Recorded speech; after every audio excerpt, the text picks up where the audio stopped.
மக்கள் அனைவருக்கும் இனிய மாலை வணக்கம். நாளைய தினம் பார்த்தீங்கன்னா ஆடி கிருத்திகை. இந்த ஆடி கிருத்திகை எத்தனை மணிக்கு ஆரம்பிக்கிறது அப்படின்னு சொன்னால் மதியம் 2:40க்கு ஆரம்பிக்கிறது. செவ்வாய்க்கிழமை அன்னைக்கு மதியம் 1:40க்கு ஆடி கிருத்திகையானது நிறைவடைகிறது.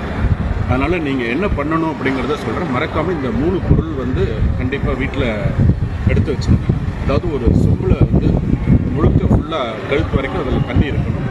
இந்த தண்ணியில் என்னென்ன போடுறீங்க அப்படின்னு சொன்னால் கொஞ்சம் மஞ்சத்தூள், கொஞ்சோண்டு உப்பு, அதுக்கப்புறமா அத்தர் வாங்கிக்கோங்க. அந்த அத்தரில் கொஞ்சம் அதில் போட்டு மூடி வச்சுருங்க. மூடி வச்சுட்டு ஆடி கிருத்திகை ஆரம்பிக்கிறதுக்கு முன்னாடி எடுத்து வச்சுருங்க. ஆடி கிருத்திகை முடிகிற சமயத்துக்கு முன்னாடி ஒரு 12:40க்கு வீடு ஃபுல்லாக எடுத்து அந்த தண்ணி வீடு ஃபுல்லாக தெளித்து முடிஞ்சால் அதில் முகம்லாம் தொடச்சிக்கோங்க. முகம் ஃபுல்லாக கண் முகம்லாம் நல்லா தொடச்சிக்கோங்க. வீட்டில் இருக்கிறவங்க தொடச்சிக்க சொல்லி மிச்ச தண்ணி இருந்தாலும் வீட்டில் சனி மூலையில் ஊற்றிடுங்க.